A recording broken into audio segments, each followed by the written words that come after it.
Hey everyone, welcome back to the show. Today we are talking about two pronouns that every single English learner needs to know, but that many learners mix up, especially when sentences get longer or more complex. These two words are she and her. They both refer to a female person or sometimes an animal or object referred to as female, but their grammar is completely different, and using the wrong one makes your sentences sound incorrect to any native speaker. Yes, and what makes this topic so important is that these pronouns appear in every single conversation about a person. Every story you tell, every description you give, every time you refer to a woman or girl, you are choosing between she and her multiple times. Getting it right is essential for sounding natural and being clearly understood. The two pronouns today are she and her. Let us start with the most fundamental explanation of each one. Yes, she is a subject pronoun. It is used when the person is performing the action in the sentence. She is the one doing something. She is the subject. She is an object pronoun. It is used when the person is receiving the action. Something is happening to her, or being done for her, or given to her. She is also used as a possessive adjective before a noun. Her book, her job, her family. So, the choice between she and her depends entirely on the grammatical role the pronoun is playing in the sentence. Is this person doing the action? She. Is this person receiving the action, or is the word showing possession? Her. Let me show you the difference with the most basic examples. She called me. She is the one calling. She is doing the action. Subject, she. I called her. I am the one calling. She is the one being called. She is receiving the action. Object, her. She loves the film. She is feeling the love. She is doing the loving. Subject, she. I love her. I am feeling the love. She is the one being loved. Object, her. She won the award.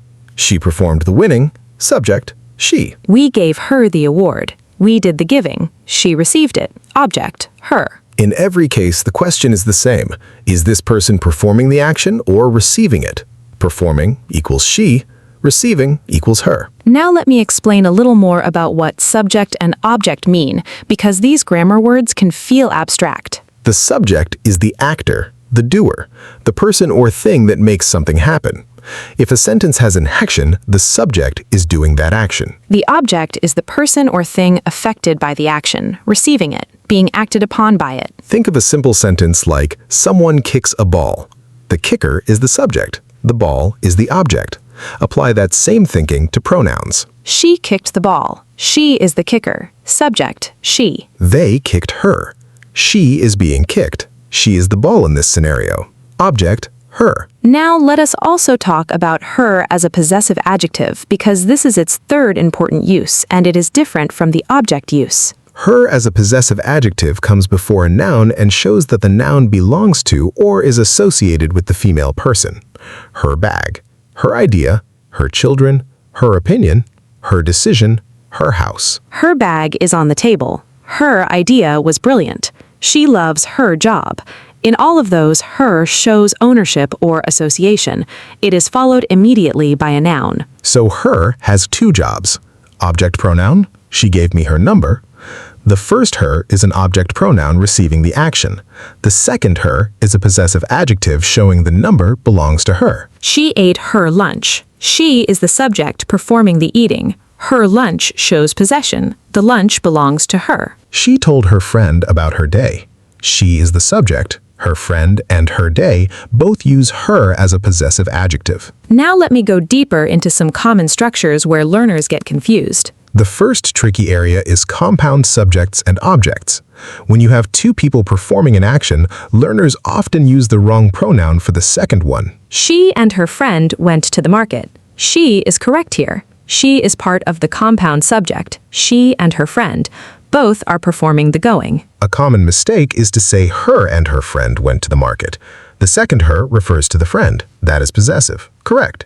But the first her is wrong because she is performing the action. Subject, she. The trick is to remove the other person in the compound and test the pronoun alone. She went to the market. That sounds right. Her went to the market. That sounds wrong. So you use she in the compound subject. She and her friend went, not her and her friend went. Remove the second person. She went sounds right. She stays. This remove and test method is very reliable. Take out the other person in the compound and test the pronoun alone. The second tricky area is after linking verbs. In formal grammar, the subject pronoun should be used after linking verbs like to be. It is she who called. The caller is she. In informal English, many native speakers say it is her. Both are used widely and accepted. Learners often use her in these positions, which is actually acceptable in informal English. Just be aware that formal or academic writing prefers she. The third tricky area is in comparisons.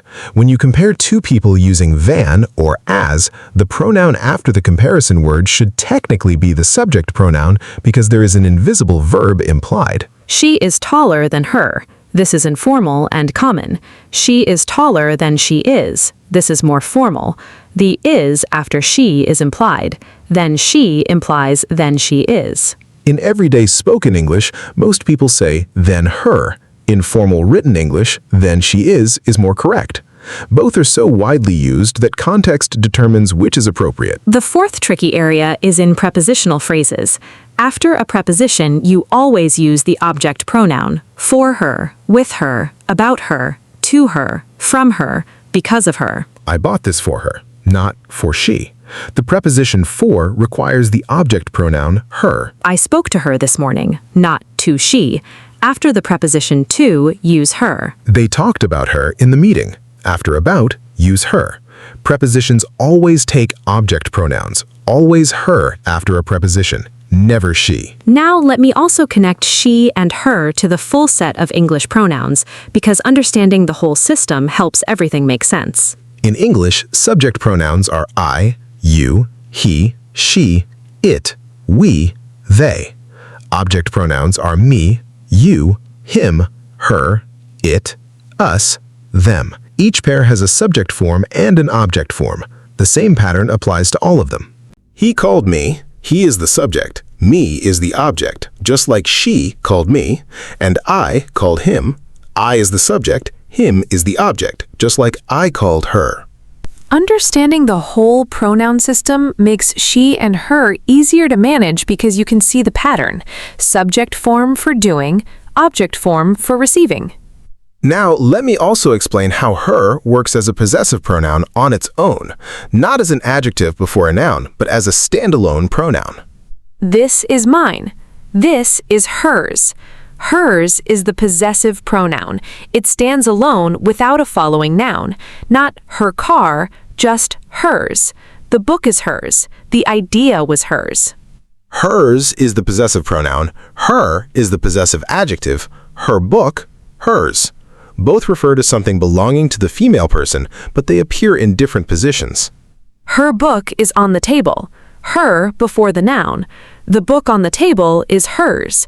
Hers alone at the end. Both are possessive.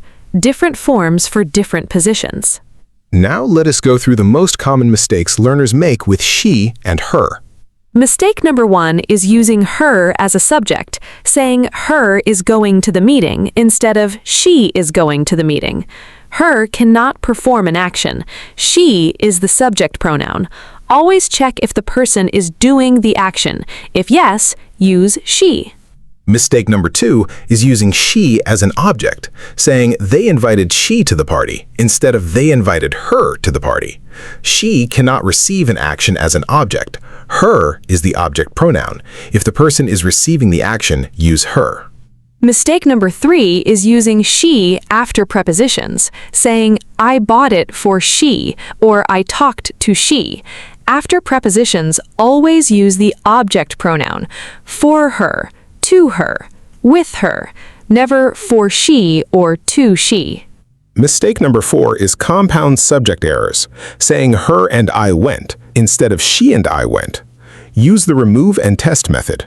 I went sounds right, she went sounds right, so she and I went, not her and I went. Mistake number 5 is not knowing that hers is the standalone possessive pronoun, saying the book is her instead of the book is hers.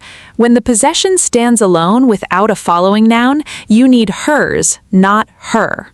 Mistake number 6 is avoiding pronouns altogether because of uncertainty, saying Maria called Maria's friend and Maria went to see Maria's mother.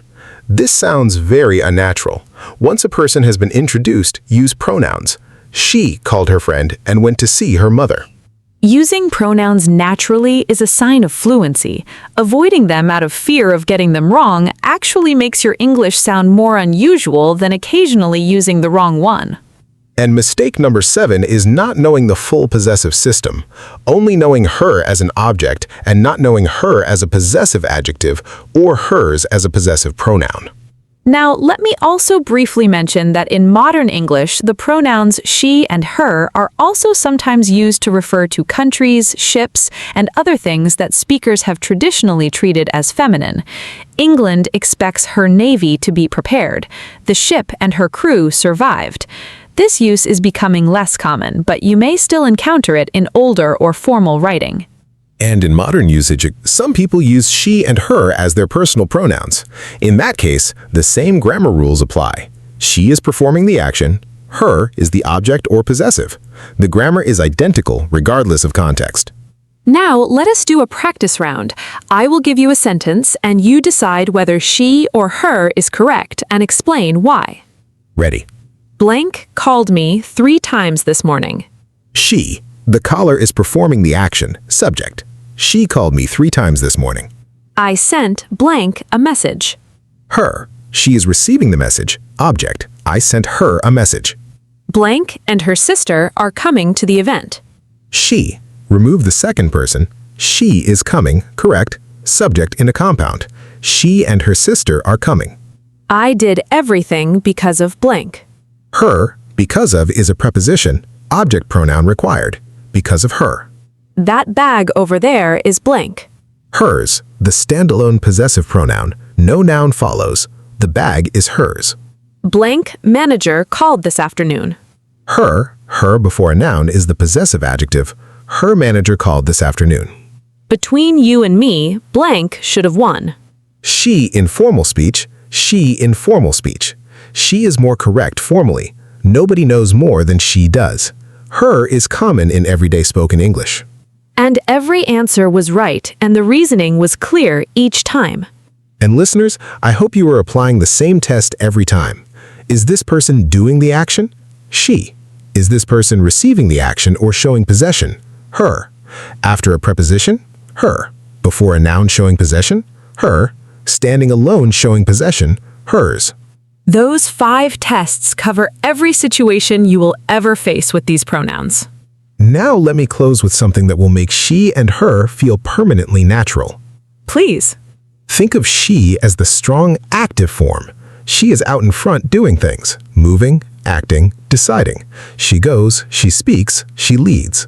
And think of her as the receiving form and the connecting form. She is still there, still present, but in a different role. Something reaches her. Something belongs to her. She is the destination. 2 roles, 2 forms. The same person in different grammatical positions. And every time you write or say these pronouns, ask yourself, which role is she playing right now? Actor or receiver? That question will always give you the right answer. Thank you so much for being here today. We hope she and her feel completely clear and that you feel genuinely ready to use both of them naturally and correctly in any sentence. Keep going, and we'll see you in the next episode.